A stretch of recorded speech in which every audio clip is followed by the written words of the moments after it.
All right. Awesome. Dave, you're here. How are you? And I'm so grateful that you're here because you're my first interview. And that's a big deal for me. And I really appreciate that we're here and that you agreed to do this. I Um, love this stuff. I love talking to you and I love talking about this stuff. So it's great. Thank you, Dave. So first I just wanted to talk about like why I wanted to do this. And hmm basically I just wanted to talk to awesome people, amazing people that are using all these different tools, modalities around self-actualization and self-healing. And just like, I'm obviously a Reiki practitioner, so I'm super open and I have these conversations often, but I don't know. I just wanted to talk more about it and maybe share this, who knows, with somebody that doesn't know what the heck breath work is. Right. Yeah. So, And it's a great way to find you're not supposed to say tribe anymore. But find your people, find your circle, like find those aligned connections, you yeah, know, and this is a great way to do it. So this is yeah. exciting. Yes. So, Dave, we're going to start from the beginning because the beginning is a good place to start, I think. How were you introduced to breathwork? Was it like love at first sight, like you love this, or hated it at the beginning? Like, what was it like? At the beginning, when I first got invited to breathwork, I could not have been more skeptical. Right, I could not have been. I was down in San Diego. I was at a marketing conference, learning how to be a better marketer for my business. Because if you wanna have a business, you gotta talk about your business. The and so I was learning how to. One of the coaches there said, "Hey guys, I'm going to run a breathwork session 7 a.m. tomorrow morning in this room. So if you want to come, be here." And I asked the guy that I came with, I'm like, "What's breathwork? What is that? What's the deal?" Because unlike you, I'm a former chef. I don't go diving into the woo. Like I don't like. There's no kind of room for metaphysical in the way that I deal with things.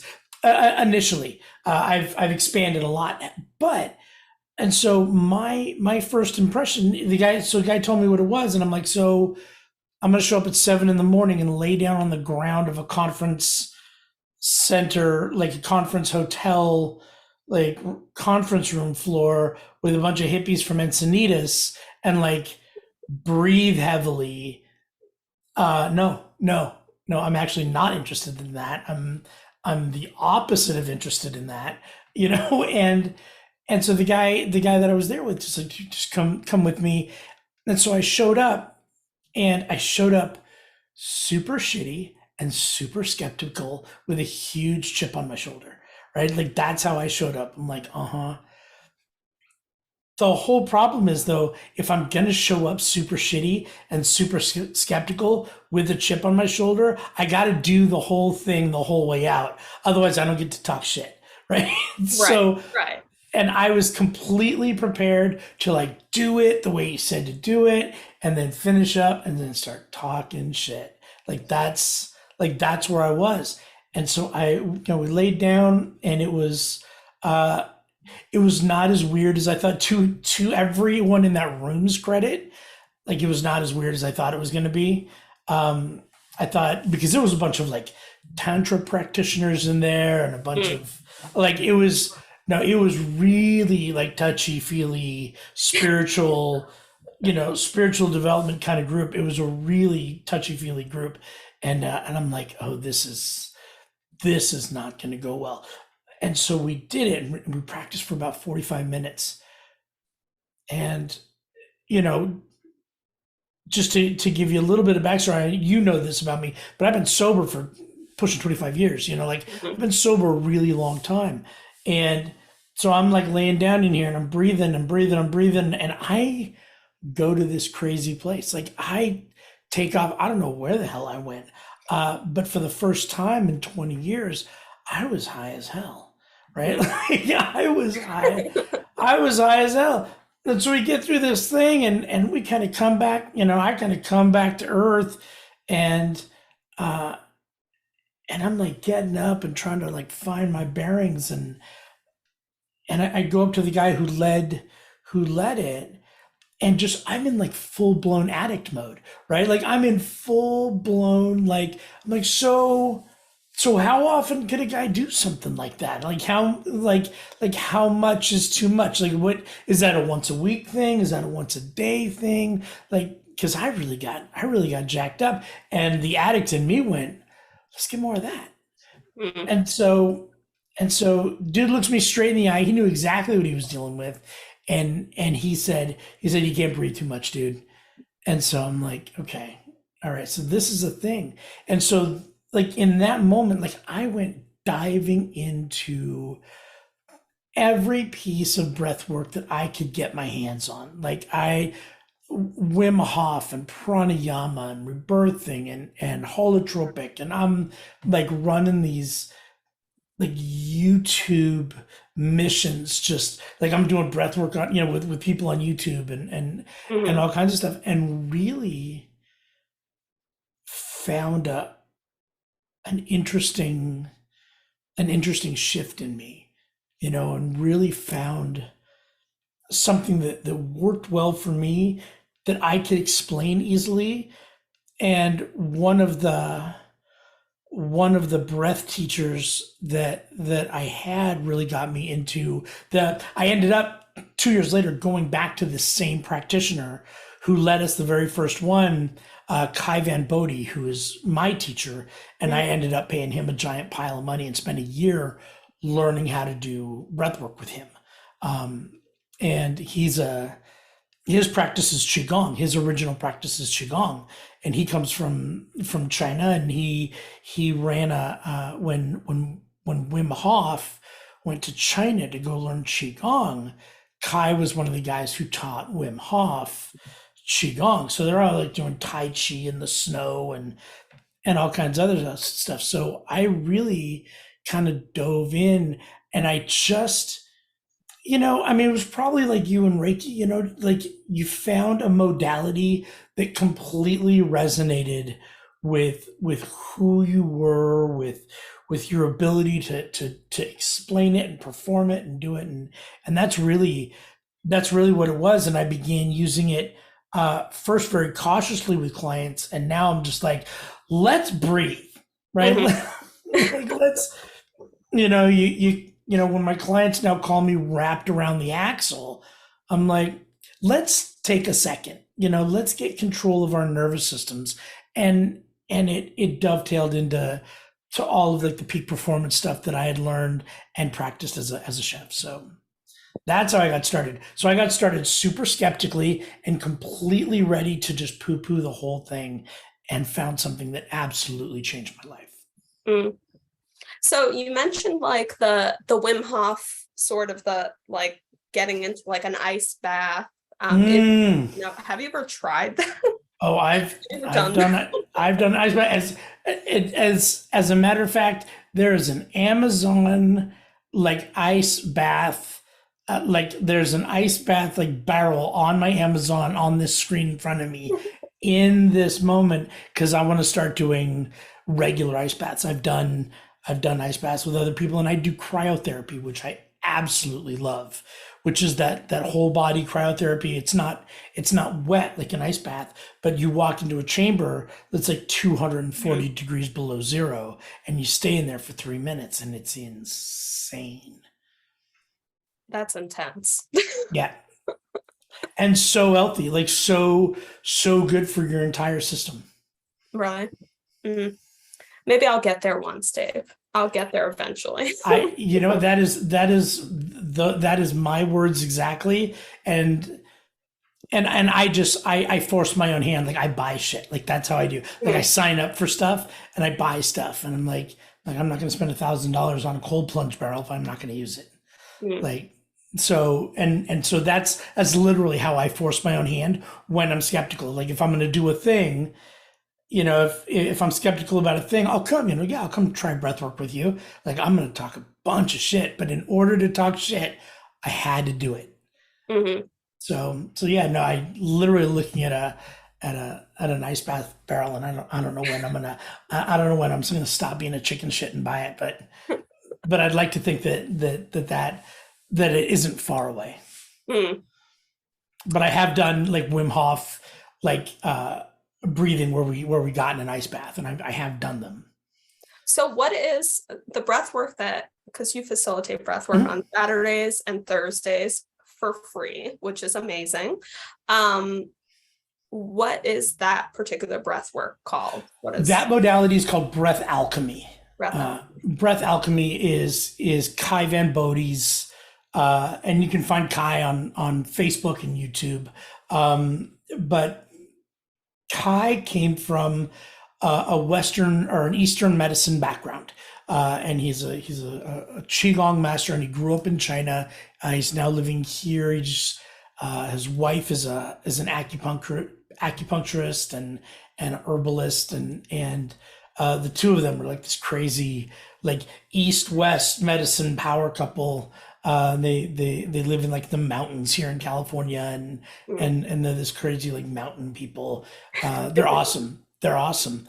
They have a dog called Shaman. And right. No, they're amazing. They're these amazing, humans. And so he got really into when he came to the States. He got really into peak performance. A lot of the things that I talk about. He's kind of the guy that guided me into um, peak performance principles. And he's into entheogenics and nootropics and some of the psychedelics that just as a sober person I can't I'm not messing with, but they're into these herbal tinctures or tonics is what they call them, and taking the qualia and these awesome nootropics that are out. And so he combined Eastern Eastern sort of philosophy and breath work and modern neuroscience, and kind of combined these things in a way that made sense for him and was really effective for his clients, and began teaching in that way. And I was really grateful that I got connected with him a few years ago when I did. It's been really cool. Mm. So, I mean, you also coach. So now you use it on your clients, right? When they're like in anxiety, in whatever, like you bring it in. So how else has it influenced your coaching, or vice Uh, versa? How does your coaching influence how you facilitate breath work? See, so now that's funny because that's actually the better question, right? That's actually the better question.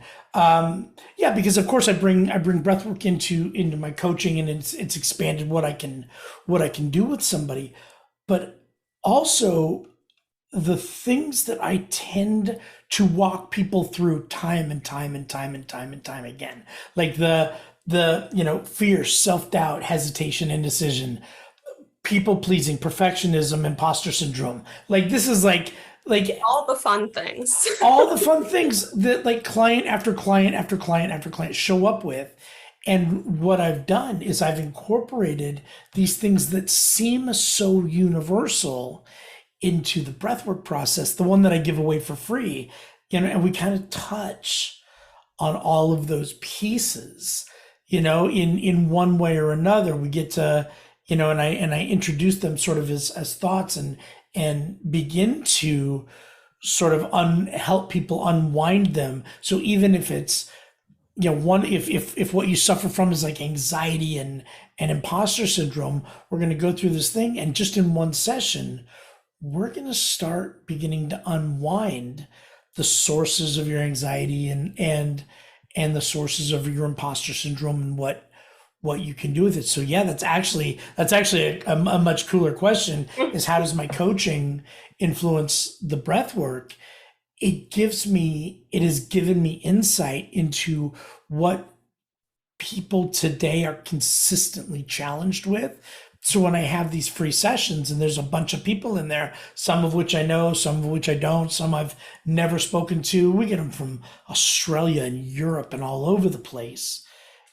and right down the line consistently I start talking about these kind of 7 to 10 things, and all of a sudden the messages pop up afterwards. That was brilliant. How did you know that I was dealing with that? It felt like you were talking directly to me. All of these comments, and the answers well, yeah, they're pretty common right now, and so those things, talking about those things during breath work, you're throwing a pretty wide net. Yeah. Yeah. Especially like I've done breath work with you before, obviously. And yeah, just one of the recurring things that I always latch onto when you say is notice the resistance, because like obviously like you have resistance the first time you walked into a breathwork class. Everybody's 100%. gonna have it. I have it a lot. Most people have it a lot, but it's just like notice what the resistance is, notice what's coming up.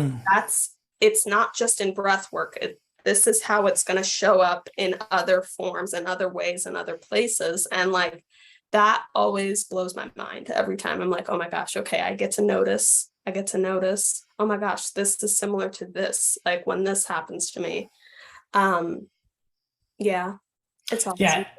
No, and everybody, I mean everybody, including me, when I start my own breath work, and we got to understand that like the first piece is hard for everybody. The first mile of any jog sucks. The first round of any Peloton or Soul Cycle class sucks. The first few saunas of any yoga class suck. They're hard. You're not warmed up. You're not ready to do it. And being able to push through that, use perseverance, push through that, but also like recognize, be really clear about what your brain is, like the language your brain is attempting to use to stop you.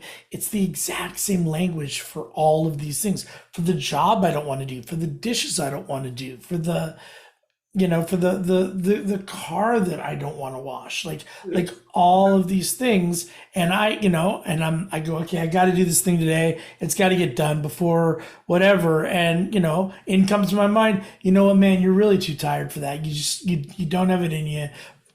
Like tomorrow's a perfect day for that. Like you could totally bang that out tomorrow, no big deal. And here I hear it, right? As I'm tying on my shoes to go to the gym, you don't have it in you to go to, and I'm thinking about how much it's going to hurt lifting those first few sets, or warming up, or slamming that medicine ball, those first few times, and going, I hate this. This sucks so bad. And it's just the resistance. And understand that it only lasts a few minutes. And if you can get through it, then your muscles open up, your mindset drops in. You're like, oh, okay, we can do this. But we buy those lies every single time. Yeah. It's crazy. I mean, other than the resistance and all of that, like what else do people experience like in your sessions? I could speak about my experience, but I want to hear. Yeah. So people get all kinds of stuff. When you connect to the breath, you can dislodge trauma, you can dislodge old wounds, you can dislodge a lot of that stuff, and you can really work through it, because what we're doing is we're shutting down the prefrontal cortex, right? We're entering a state called transient hypofrontality. This is like the newest, most human part of your brain, and this is where everything where you experience who you are happens. This is where your ego lives. This is where your sense of time lives. This is where your sense of judgment, planning, all of these things. This is where your comparison of yourself to others lives. And so when we shut that down temporarily, that part of the brain not only makes enough noise to keep us busy that we're not paying attention, but once we shut it down, all of a sudden we can start making really, really powerful progress in places that we can't reach ordinarily. There's just too much noise. There's just too much distraction. There's too much resistance Mm. going on. And then once we break through that resistance, I have had people like huge like medication dependent PTSD, uh, people with PTSD who are medication dependent, who are harm, self-harm risks. I've watched them come into their own and heal at a rate faster than soldiers coming back uh, from from combat theaters and everything else. I have watched people, survivors of violent childhood traumatic abuse that they've never been able to let go of, get into the breath work, and they're suddenly finding themselves with those things sort of dislodging Mm. and not having the same thing. There's a bunch of fun things you get. You get all buzzy and tingly in the hands, and you get lightheaded. Um, when you practice breathing certain ways, your body will produce DMT. You will have an authentic psychedelic experience. You will go to Mars. I mean, you will really, really go to some crazy places. During the free sessions, we get people where their body's producing melatonin, serotonin, and dopamine all at the same time, and this cocktail of like happy, hopeful, fulfilled sort of neurochemicals. Oxytocin starts getting produced, and you come out of the session with just like tons of warm fuzzies and love and gratitude and appreciation, a sense of connection. Uh, and you're like, where the hell did that come from? Mm. And so you know, that's what people get like on their first time. Like, I've never done breath work before. Okay, I trust you. I'm going to lay down in my own living room and breathe my ass off for a little bit.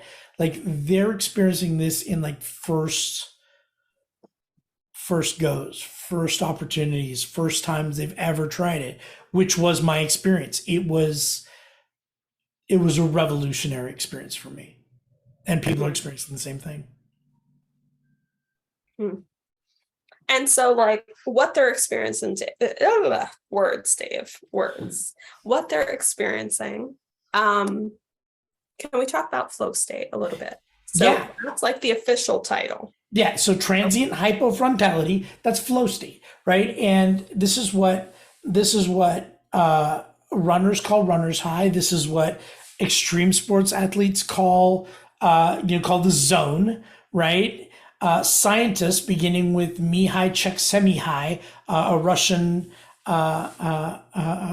scientist, called it flow state, and it's what Stephen Kotler calls flow state, and Dr. Joe Dispenza, who's a little more into the metaphysical and the quantum realm.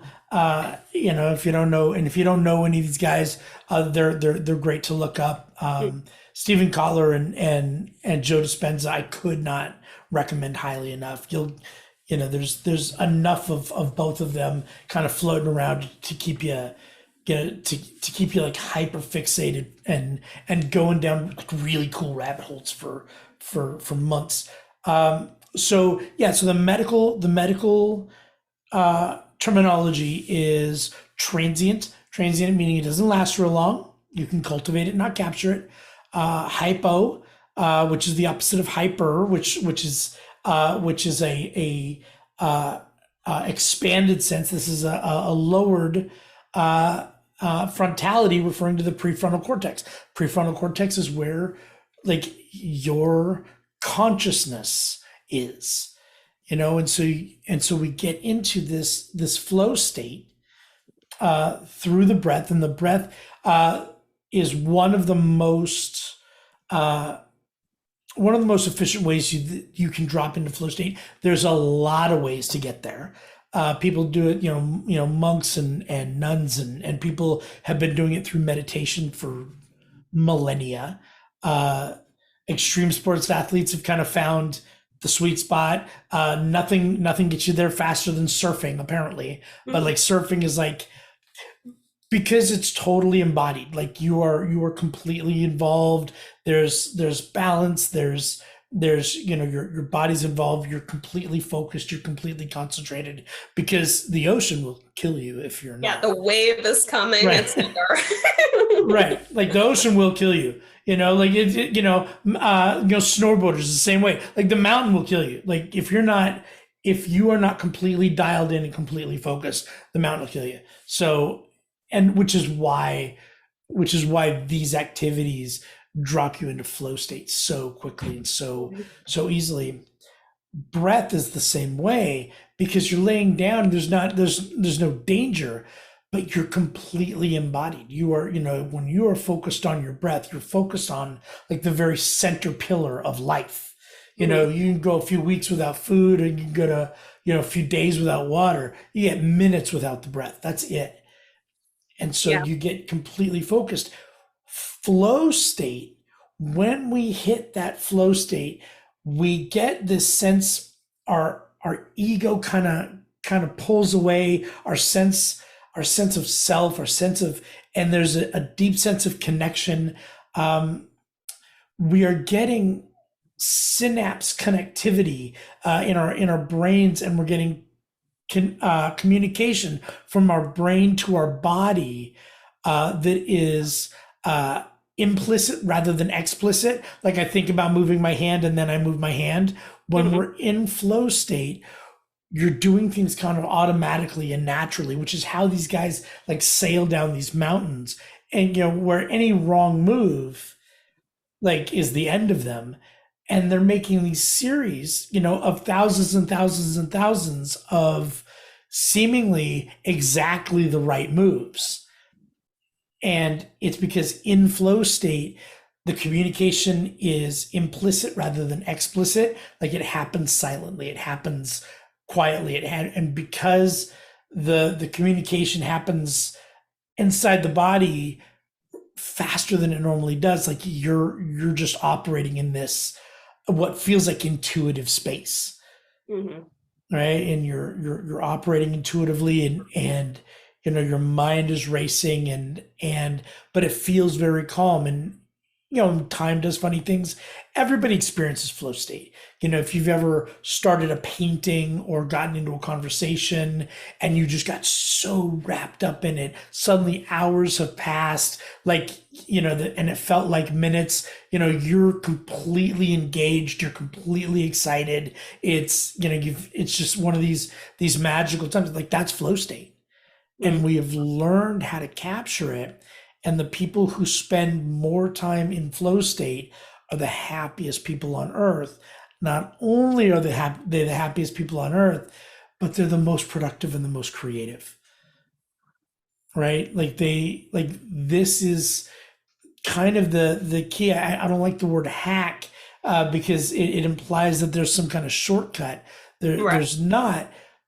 But really what it is setting up our biology very, very intentionally to trigger a state where we are in our optimum place, where we are mentally optimum, when we are focused, when our minds are working well, without all the noise that comes from the prefrontal cortex, that slows us down so much. Most people experience huge bursts of like creativity and productivity for up to 3 days after being in a flow state, and it's kind of a magical place to be. There are pros and cons to it, right? So if you like me are generally surrounded by people in like conscious community or spiritual community or whatever, and I'm sure you have met your fair share of like bliss junkies or flow junkies, and they're like I don't want to do anything unless it like feels in flow, or Right. if it yeah, but you can't stay in flow. Mhm. You don't get to stay there, or these people that if it doesn't feel right, if it doesn't feel like a blissed out super intuitive decision, I'm not gonna do it. And so you get these kind of bliss junkies Right.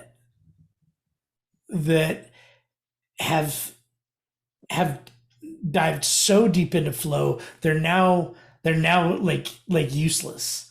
Mm, They're now, now they can't operate in the real world. And it's the people who can trigger flow, trigger get in and then get out, because you about 90 minutes is about all you get. Even surfing or snowboarding, like about 90 minutes, of really intense flow state before you start, your body just starts running out of gas, mm, before those hormone producing organs are kind of squeezed out a little bit, and then you have to go into a recovery state. You have to kind of relax and go back into a different state, and it's tough to let go of because it feels good. It's an amazing place to be.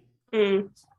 So in a breathwork session, Dave, so would you say the flow state is while we're breathing? This is just more because I'm curious. Mm. Is it while we're breathing or in the sublimation? It is while you're breathing. Okay. It is in, generally you hit it, that particular session is designed to hit flow state in the third round. Hmm. And so, if you're listening to this and if you never joined me, I'm going to use some terms you may not know, but in the first round we use a technique called bellows breath. And when we do it, it's hard. Like, it's challenging. It's, the rhythm is tough to get down, and it's challenging, and it feels awkward. And then in the second round we do a different type of breathing. In the third round we come back to that type of breathing, and it feels almost like a natural breathing pattern, Mm, right? You kind of, yeah. at first you kind of trip over a little bit, and then you drop in, and it feels very, very natural. That's flow. That's you dropping into flow state. Now your body has now taken over, right? Your brain has detached from having to make it happen, and it is now happening on its own. It is autotelic, meaning it is a self-rewarding activity, which means the more you do it, the more you want to do it.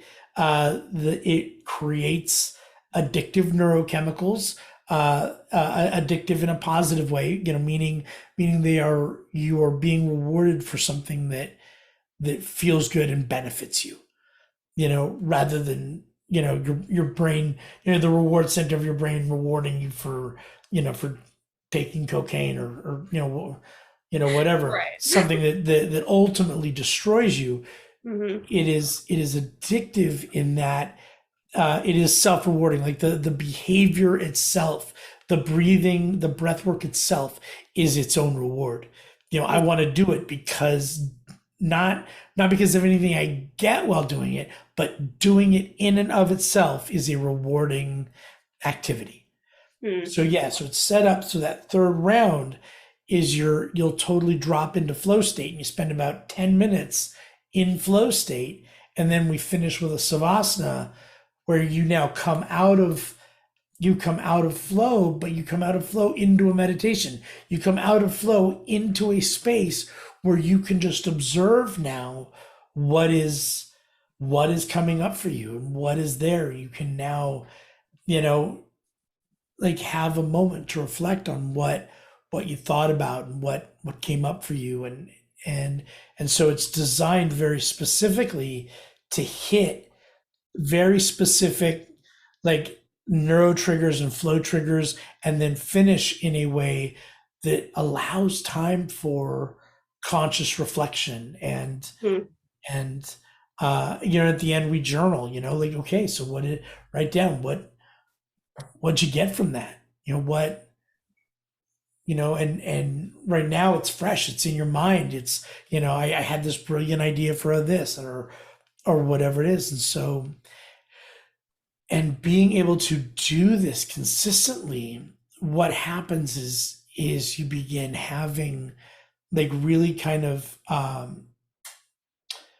uh, aligned flow states where the Mm. things that you're thinking about are driving your business, and the things you're thinking about are creative endeavors for creatives, and you're kind of seeing what your next steps are, and the more you do it, the more you begin to trust what's coming up for you, and then it just becomes this chasing, like, okay, so what's next? Let's get into some more breath. Let's find another flow state, and find out what else is revealed. Mm. It's That's really another thing I exciting. really like. Say that again, Dave. So it's really exciting. Yeah.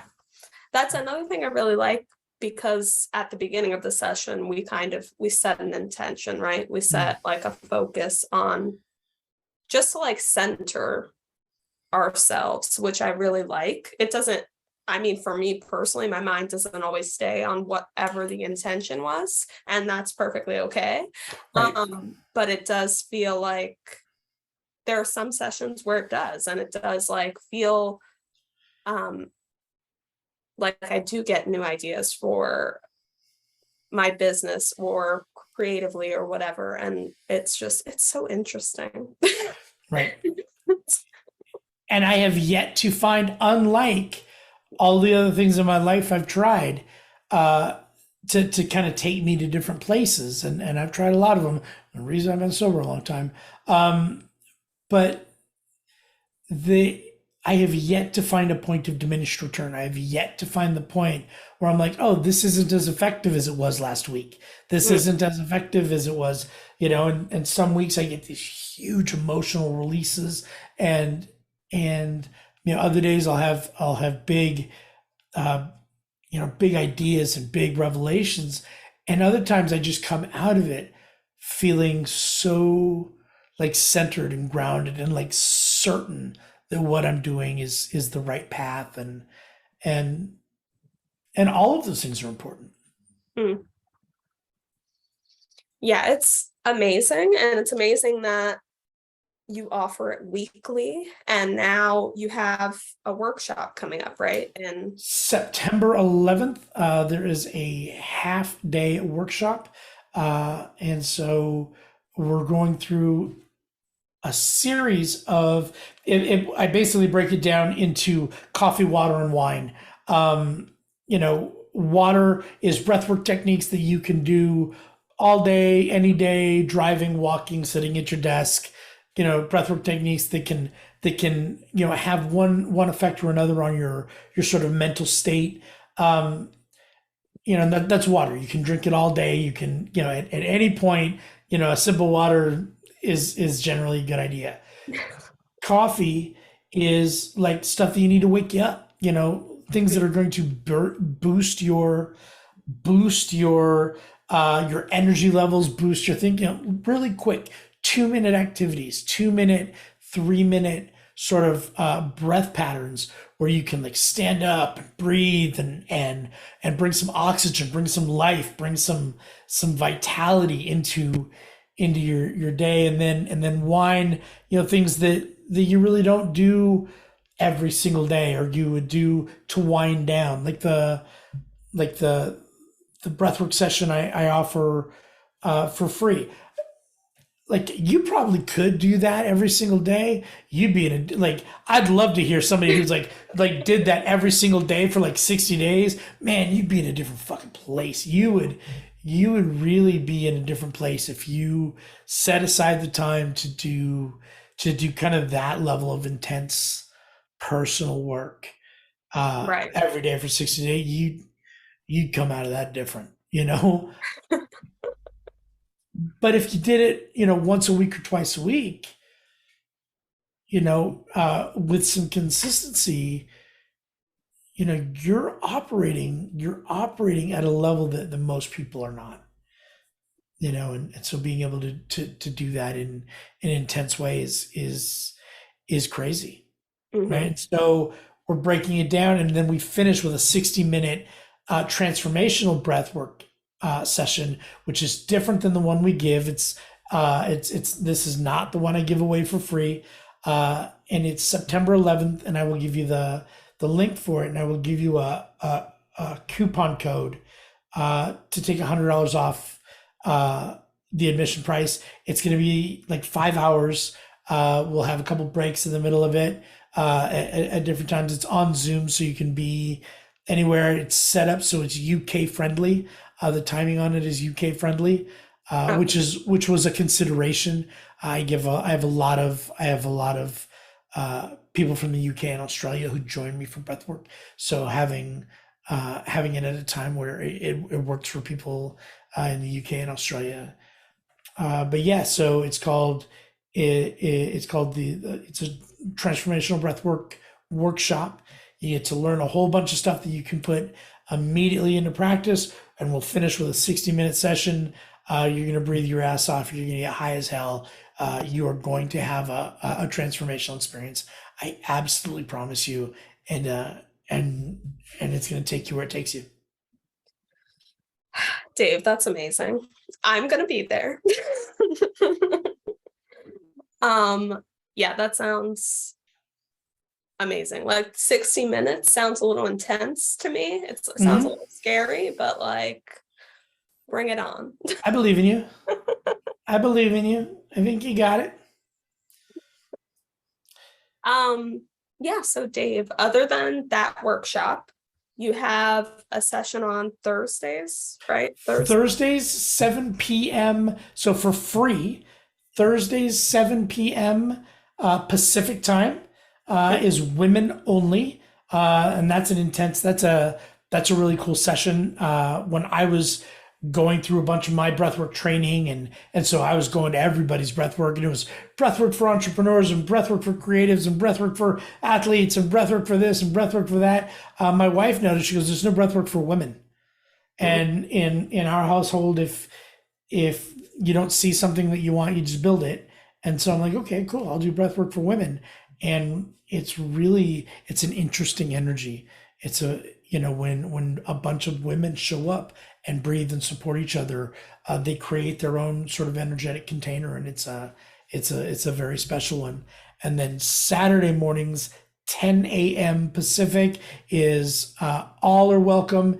If this is your first time you've ever tried breathwork, you maybe heard of Wim Hof or pranayama, something, you maybe heard of different stuff. If it's your first time ever, you can do this. I promise it's going to be challenging.